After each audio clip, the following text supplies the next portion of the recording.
Doctor Abdul কালামের পুরো নাম কি? ডক্টর আব্দুল কালাম ভারতের কততম রাষ্ট্রপতি ছিলেন? ডক্টর আব্দুল কালাম কত সালে কোথায় জন্মগ্রহণ করেন? ডক্টর আব্দুল কালাম কত সালে কোথায় মারা গিয়েছিলেন? ডক্টর আব্দুল কালামের পুরো নাম আবুল পাকির জয়নুল আবেদিন আব্দুল কালাম। ডক্টর আব্দুল কালাম ভারতের একাদশতম রাষ্ট্রপতি ছিলেন।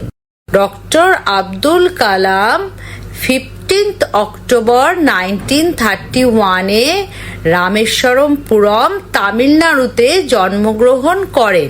ডক্টর আব্দুল কালাম 27 জুলাই 2015 শিলং, মেঘালয়ে মারা যান।